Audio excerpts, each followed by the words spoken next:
The stars above Outpost 9 looked peaceful as always. A calm blue sky settled over the colony, where families lived in quiet harmony and children played in the artificial parks built beneath glass domes that kept out the vacuum of space. This outpost was far from Earth, a symbol of how far humanity had come in exploring the galaxy and creating a future beyond their home planet. It had been years since any major conflict, and people had started to believe maybe the galaxy was not as dangerous as it once seemed, but that illusion shattered in a moment that would be remembered forever. Without warning, the sky turned red. Alarms screamed through the settlement. Ground shook like a quake, and the light from above was not from the sun, but from fire. Missiles exploded in the air before crashing into homes, towers, hospitals. Nothing was spared. The defense systems tried to fight back, but the attack was too fast, too sudden, and too well planned. In the command room of Earth Central Security, the live feed came in showing the destruction of Outpost 9, people running fire everywhere, and a massive black ship floating above the chaos. It had a strange shape like a twisted bone, its surface marked with glowing symbols that no one recognized. Until a voice boomed through every communication channel, a voice that was deep and cold, filled with hatred. "We are the Varnak. Your territory is now ours. Surrender all human colonies, or face total destruction." The line went dead, and silence followed. Across the Earth, no one spoke for a full minute. Not the generals, not the analysts, not the world leaders who had gathered in shock. Only the sound of the burning outpost played on screens, until a young officer finally stood and said only one thing. They just declared war. Earth had not seen this kind of threat in years, but old instincts returned quickly. The council called for unity. Every country, every leader put aside differences and agreed on one goal: survival. The planet moved like a single machine factory switched to war production. Soldiers were called back to duty. Engineers and scientists began working day and night to prepare Earth's response, and at the center of this effort stood Commander Reed, a man known not for loud speeches, but for calm and clever thinking. He listened carefully during every briefing, watched the enemy footage again and again, and then spoke clearly. "They think we will break easily. They believe our peace made us soft. They have made a mistake, and they will learn that humans remember." His words spread across the military and into the hearts of people everywhere. Anger burned not just from the loss of life, but from the arrogance of the Varnak, the belief that humans would bow and crawl after one strike. They had come for war, and Earth would give them what they wanted, but not the way they expected, not with fear or surrender, but with a fire that had slept too long. The war rooms came alive with movement. Plans were made, fleets organized, and new technology tested. Soldiers trained harder than ever, using simulations of alien combat built from the little information the scouts had collected. Every corner of human space echoed with the sounds of preparation, and across the galaxy whispers spread. Other alien races watched closely, some in fear, some in hope, but none could guess what was coming in one of the secret shipyards hidden behind the moons of Jupiter. A new kind of warship was being built, fast, strong, and controlled by the latest human AI. It needed no rest, no food, no emotion, only one thing: input. Mission complete. The machines worked with humans side by side, and for the first time, mankind was ready for a kind of war never seen before. A war not just for land or power, but for survival and revenge. One evening, as the sun set over the Atlantic, Commander Reed stood alone on the deck of the main carrier, looking out at the sea. He had seen many battles before, but this one felt different, not because it was bigger, but because of what it meant. They had been attacked not for profit or revenge, but out of pure cruelty. The Varnak had never even spoken to Earth. No warning, no demands, only fire. He knew what that meant. This was not just war, it was a message from them, and now it was Earth's turn to send one back, a message of strength, a message of unity, a message of fury. All across the Earth, people stood together, watching the same stars that had once seemed so peaceful. Now they burned with anger. The people were no longer afraid. They were ready. The world had been struck, but it would not fall, not this time. And in the dark corners of space, where the Varnak celebrated their easy victory, unaware of what was building. They would soon learn that humanity was not a weak species, not a silent one. They had awakened something they would regret, something cold and precise and merciless when needed. Commander Reed sent the first order. The fleets began to move. The countdown started, and on every screen across Earth a short message appeared. You touched our world, now feel our fury. The war had begun, but no one expected what was coming next, not even the Varnak. This was not just retaliation, it was a storm being born, a storm with one mission: to make the galaxy remember never to attack Earth again. And so part 1 ends with the silence before the storm, the calm before the fire. The humans are coming not just to fight, but to win, and to make sure no one ever dares to raise a hand against them again. The flames of Outpost 9 still burned in memory, even though days had passed since the attack. Its loss carved deep into the hearts of billions on Earth and across the human colonies. People no longer asked why the Varnak came. They only asked what would be done in return. From the tallest cities on Mars to the quietest farms on Europa, a storm of anger and unity had begun to rise, and it was not going to fade soon. The underground command base built beneath the ice caps of Greenland. Commander Reed stood before the Global Council as maps lit up showing Varnak movement and projected strategies. The enemy was confident, careless. Even their ships moved in open formations. They believed the humans would delay, respond with fear, or run. But Earth's response was already moving in silence across space. War fleets gathered on the dark sides of moons, kept invisible from long-range alien scanners. Soldiers boarded transport ships, their eyes focused, minds trained, and hearts burning with the memories of what they lost. Factories worked around the clock, massive machines shaping armor, weapons, engines, and steel giants, made to bring war back to those who started it. Earth's best scientists had awakened forgotten designs once shelved during peace. They tested particle cannons, gravity disruptors, stealth plating, and energy shields. Every tool built not to defend, but to hunt and strike with precision and power. Even AI systems were upgraded, learning from real-time enemy tactics and storing the data of every move. The Varnak made among the new recruits was a young soldier named Aaron, quiet but determined. He had lost his brother in the attack on Outpost 9. Now his every step, his every breath, was a promise to never allow another loss like that again. He trained harder than anyone in his unit, pushing past pain, past limits. The instructors noticed him not because of talent, but because of will, a fire that could not be faked or trained, only earned through real pain and real purpose. While the soldiers trained, the engineers pushed their limits on Earth's orbiting shipyards. New destroyers and dreadnoughts took shape, their black metal hulls blending with the darkness of space, each ship designed for a different purpose. Scouts designed to move unseen, carriers built to deliver shock and fear, drone ships with no pilots, no hesitation, only the mission programmed into their core. They did not sleep, they did not feel, and they would not stop until ordered. Commander Reed personally visited the launch site of Earth's newest supercarrier named Vengeance. Its size blocked out the stars, its weapon systems ran along every edge, and its hangars held squadrons ready for rapid strike. Reed placed his hand on the hull and closed his eyes. For a moment, not for prayer, but for focus. He had led many missions before, but none like this. This was not just strategy or orders.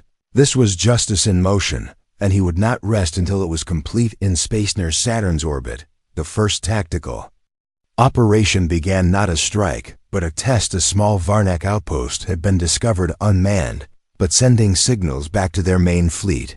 Earth's intelligence decided it was time to send a message. A group of elite soldiers dropped in silently, using a cloaked pod system that bypassed all sensors. Once inside, they planted a virus into the system, then left without a trace. Minutes later, the Varnak command received a transmission from their own outpost, playing on a loop. You should not have come here.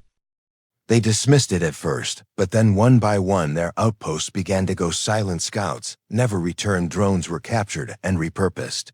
Varnak officers grew confused, irritated, even and in their arrogance. They never realized they were already being studied every move, every tactic, every weakness noted by Earth's intelligence.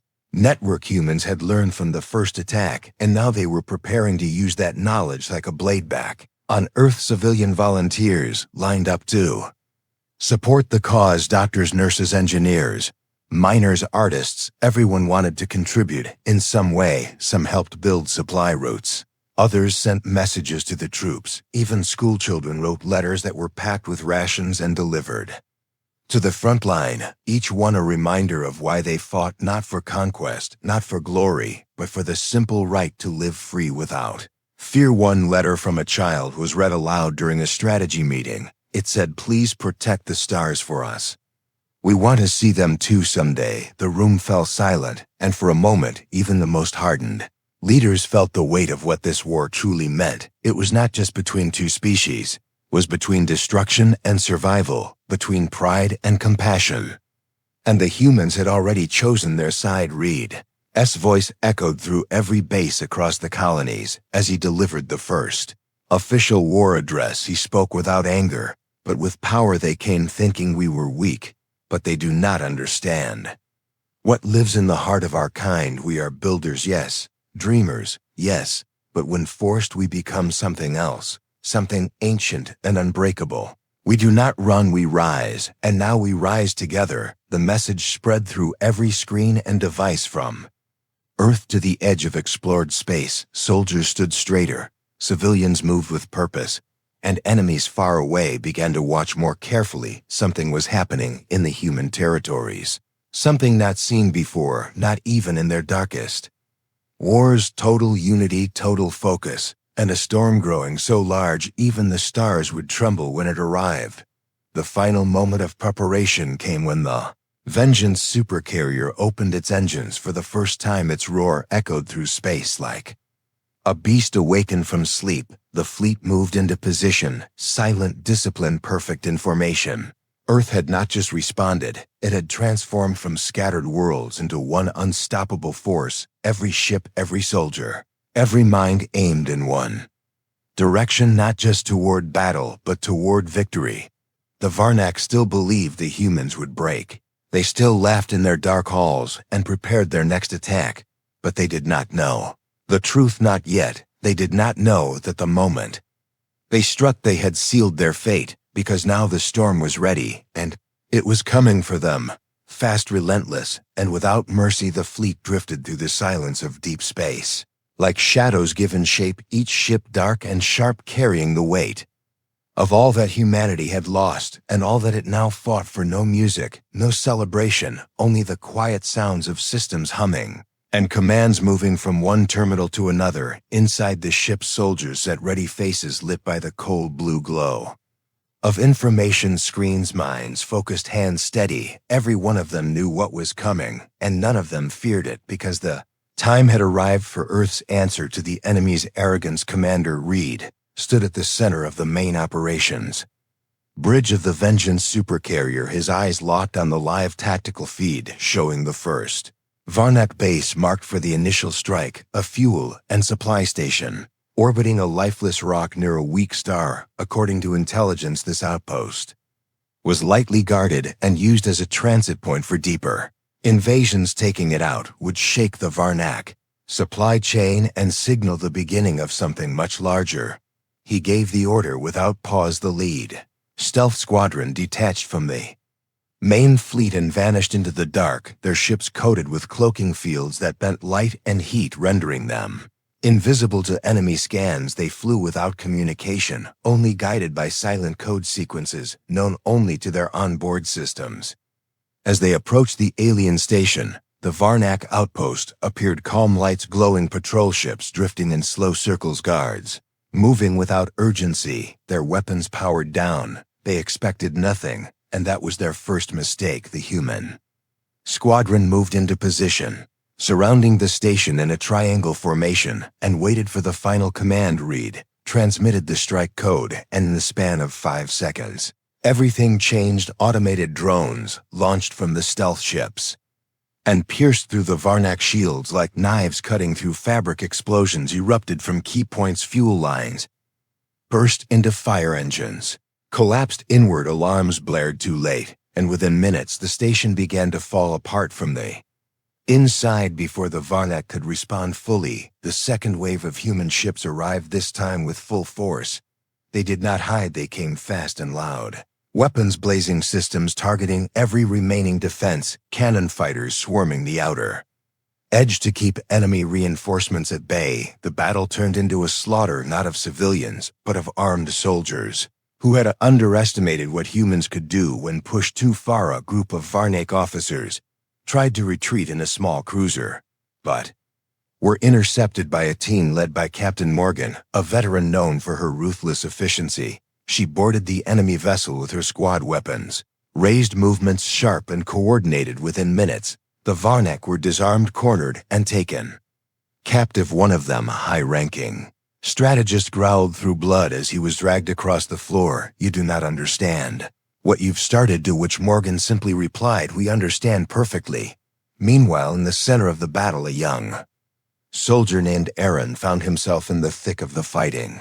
His squad had been assigned to disable the power core of the enemy station, but the resistance was heavier than expected. Plasma fire filled the hall's, metal twisted from the heat screens echoed through the narrow corridors as the two sides clashed without pause. Aaron lost 2 teammates in the chaos, but he kept moving, pressing forward through smoke and fire until he reached the core room. It was guarded by 2 Varnak warriors, towering and covered in armor, their blades charged with energy. Aaron had no backup, no time, and no room for doubt. He dove behind a crate, opened fire with precise bursts, and rolled forward, dropping a thermal grenade near the feet of one alien. As the explosion shook the room, he lunged at the second attacker, using his rifle as a staff, knocking the enemy off balance and delivering a final shot to the head. When the room fell silent, he stood over the now disabled core and activated the overload sequence, setting a timed self-destruct that would finish what they started as.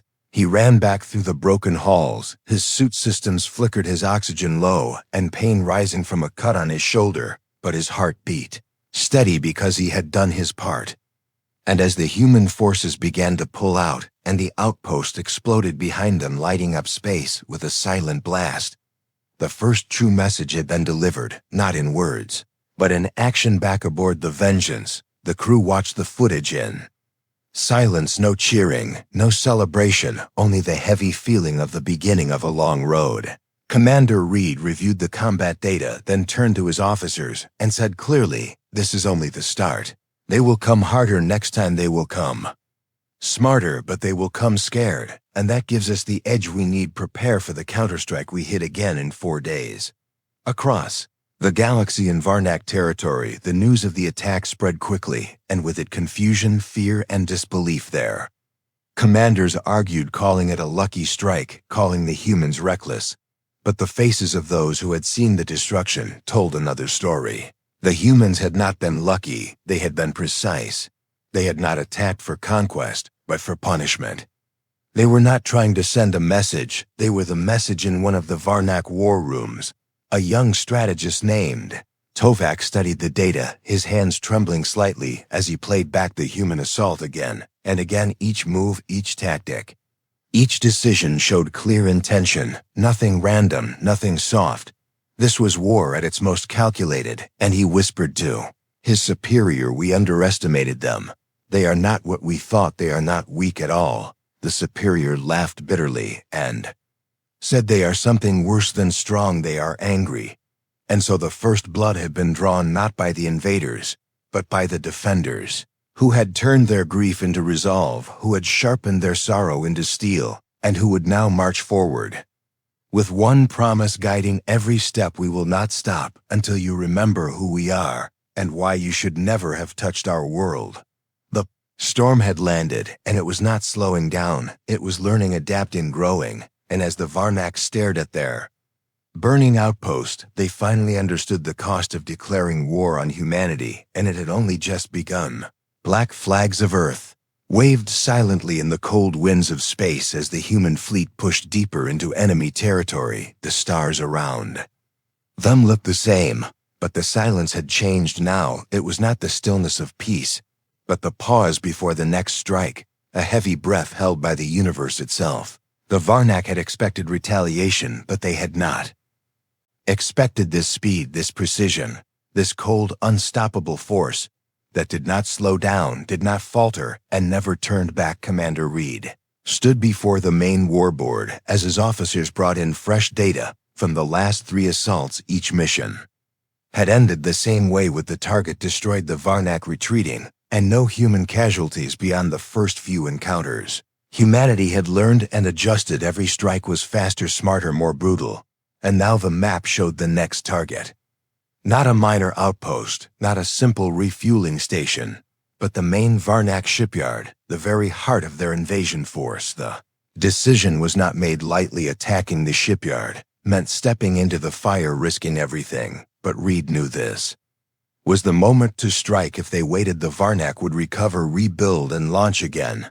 The only way to win was to crush their ability to wage war altogether. So he looked at the team around him, calm and focused, and said, "This is where we cut off their hands." The fleet moved with perfect timing, slipping past Varnak sensor lines and entering the dark space around the shipyard. It was massive, a floating city of metal and light, with hundreds of ships under construction or repair. Varnak workers moved across beams and platforms, unaware that their time was almost up. And then the human fleet came out of shadow, their engines igniting in unison as squadrons launched in waves, each one targeting a key point in the structure. The first blasts hit the shield generators, knocking them offline. The second wave dropped, EMP torpedoes frying the defense grid before it could even respond. And then came the main assault ships, unleashing their full firepower: missiles, drones, railguns, and plasma beams, all focused with the fury of a species that had come not to warn, but to end within minutes.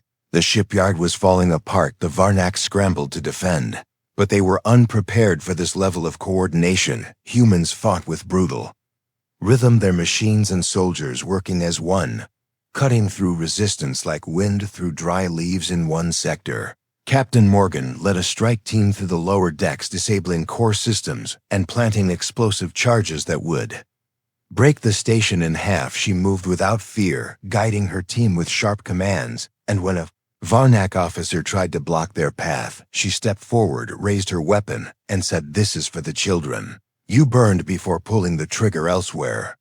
In the same battle, young Aaron found himself leading a squad after his commander was injured. They had orders to clear the shipyard's drone bay, a critical section where Varnak fighters were stored and launched. The area was heavily guarded, and the fighting was fierce, but Aaron's focus never wavered. He moved with purpose. His teammates, following his lead as they took cover, returned fire and advanced inch by inch. Every moment was filled with smoke, heat, noise.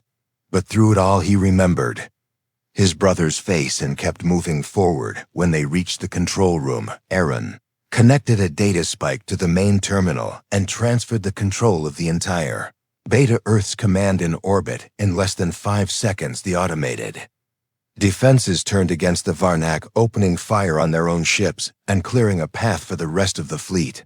It was a turning point, and it belonged to the humans. The shipyard collapsed slowly, pieces drifting into space, burning with silent fire. The last of the Varnak defenders tried to flee in escape pods, but many were captured. Some surrendered, others resisted and died quickly. The victory was complete and total, and as the human fleet regrouped around the wreckage, a message was sent, not just to Earth, not just to the Varnak, but to the entire galaxy. It was a single transmission. A short video showing the fall of the enemy's pride and the flag of Earth rising above the ruins. In Varnak High Command, chaos erupted. Their leaders screamed at one another. Some called for more war, others demanded peace. One of them, General Karvik, slammed his fist against the table and shouted, "We cannot defeat them. They are not fighting for land, they are fighting for memory, for the dead, for honor, and for every moment. We thought them weak, now they show us what that weakness has become." Among the prisoners taken from the shipyard, many spoke freely out of fear. One said he had never seen soldiers fight like that, not just with strength, but with silence, with eyes that held no joy in killing, only duty and fire. He said, "Humans are not like us. They do not see war as glory. They see it as justice, and that makes them dangerous back on Earth. The footage of the shipyard's fall played. Across every screen, people watched with tears, pride, anger, and relief. Messages poured in for the soldiers. Families lit candles in memory of those lost and children, painted pictures of the black and silver ships that now protected their skies. The world had changed in a matter of weeks, and every heart beat with the same purpose: to finish what had begun and never again allow fear to take root. Commander Reed did not smile as he reviewed the success. He simply marked the next target placed a fresh data chip into the warboard and began planning the final phase. He knew the enemy was shaken, but not broken. Not yet. The homeworld still stood strong, and he understood that until the Varnak leaders bowed or burned, the war would not be over. Next move would decide everything, not just for Earth, not just for the Varnak, but for the future of the stars themselves. It would be the last message, and it would be written not in words but in fire. The fall of the shipyard was not the end, it was the beginning of the end, and the storm was now headed toward the heart of the enemy, carrying with it the strength of every soul that had ever stood tall and said no more. We fight not because we love war, but because we will never again kneel to cruelty. We remember, and we rise, and now the galaxy would remember us too. The fleet stood ready beyond the edge of the Varnak homeworld. Stars above, cold and distant, while below the planet waited, covered in glowing cities and giant towers stretching high into clouds of red and gold. The surface looked calm, but it was not. Beneath the beauty lay weapons, shields, command bunkers, and the last hope of a proud species. The Varnak had lost their outer posts, their shipyards, their fleets, their pride. But they still believed they could win. That belief would not last long. In the command deck of the Vengeance, Commander Reed watched the rotating image of the enemy world, his face firm, his voice steady, as he gave orders to the final strike teams. The entire war had led to this moment. No more small battles, no more warnings. This was not revenge, it was resolution. Not for anger, but for memory of all who had fallen, for the future of those still breathing humans had come to make sure the enemy never forgot what it meant to challenge Earth. The order moved like fire through the fleet ships, unfolded from their holding lines. Engines roared as energy cores surged, shields, charged weapons aligned, each strike craft loaded with coordinated data linked to every other ship. Artificial intelligence monitored every move, reacting in real time, adjusting formations without needing a single spoken word. They were not just soldiers, they were a single being driven by one will. The first wave began with silence. No massive explosion, no bright flare, just the arrival of stealth drones. Invisible machines slipping past the Varnak's final defenses. They attached themselves to towers, communications hubs, power lines. Each one delivered an electromagnetic pulse that blacked out large areas of the planet. Then the second wave came. Heavy artillery fell from orbit, precision rounds targeted defense cannons in silos. Before they could even warm up, anti-air weapons tried to fire, but found their systems dark as if betrayed by their own machines. Panic broke inside Varnak command rooms. Lights flickered, officers shouted, soldiers ran without orders.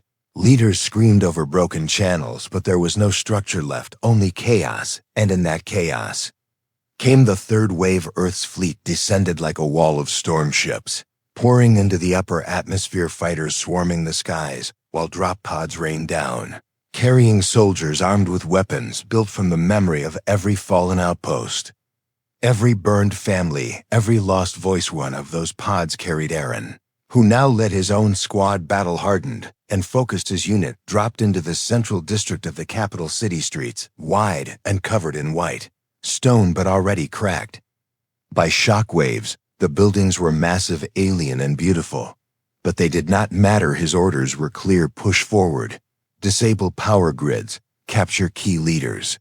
If possible, neutralize resistance. If not, his boots hit the ground, and within seconds, he was moving, issuing commands while avoiding incoming fire smoke already rising around the block as more pods landed and units advanced elsewhere. Captain Morgan led an assault on the main command bunker, buried deep beneath the mountains. Her team drilled through solid rock using plasma cutters and seismic disruptors, reaching the doors within hours.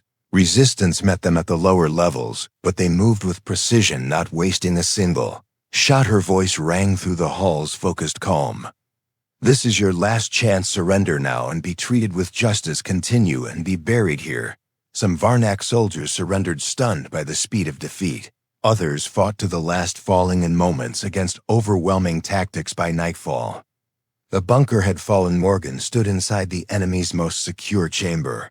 Where once they had planned Earth's destruction, now they faced Earth's justice in orbit above the planet. Commander Reed connected to every screen, every speaker, every signal still working across the Varnak world. He stood in his uniform, not smiling, not angry, only strong. Behind him stood soldiers, not with weapons raised, but with hands behind their backs, ready to witness. His voice was calm, deep, and final. You came to us offering fire. You came to take and destroy without warning, without mercy. You believed we would kneel, but we do not kneel. You believed we would break, but we do not break. You saw our peace and mistook it for weakness. Now look around you and remember, this is what happens when you awaken a sleeping storm. He paused and let silence speak, then continued. This is not extinction. This is correction. We do not destroy because we can. This because we must, so that no other world must face what we did. Surrender now and live, resist and fall, not as enemies, but as warnings. Message echoed across the planet and across space. Many Varnak units laid down their arms. Some commanders took their own lives rather than face what had come. Others surrendered openly, pleading for mercy for their children, for their homes. Earth accepted those who chose peace, offering them safety in exchange for complete disarmament and full withdrawal from all human space. On the surface, flags were raised, not in celebration, but in remembrance. The human banner waved beside the fallen emblems of the Varnak, a symbol that something greater had happened. Here, not just a war, but a turning point. Humanity had proven that their kindness was not weakness, their silence not fear, their peace not surrender. They had shown that when pushed they would not only rise, they would burn through the dark like fire that refused to die. Aaron stood on a hill overlooking the capital, his armor scarred, but his eyes clear. Beside him stood other soldiers, some smiling, some silent, all changed. He looked at the sky where Earth's ships hovered proud and said to no one and to everyone, we came because we had to, we stayed because we refused to run, we won because we remembered. Commander Reed sent one final message to Earth, simple and strong mission. Complete. The stars are safe, the future is ours. Back home, people celebrated not with parades, but with quiet pride. Families hugged tighter, children played under open skies. Artists painted scenes of human ships among stars, and teachers told stories of those who stood when it mattered most. The war had ended, not in glory, but in truth. The Varnak were not destroyed only broken in spirit, changed forever by the fury they had awakened. They returned to their worlds carrying the weight of their defeat, and a memory carved deep into their history, the memory of a world they thought would fall, but instead rose like a storm. And so the final chapter closed not with a scream, but with silence, the kind that follows a storm, the kind that says, we remember, we endured, and we will never again be underestimated. Aliens had come for war, but they left carrying the trauma of what they found. Instead, the story of Earth would echo through the stars, not as a warning, not as a threat, but as a promise. Do not mistake our peace for weakness. Do not test the strength behind our silence. And never forget what happens when you make humanity rise. The end.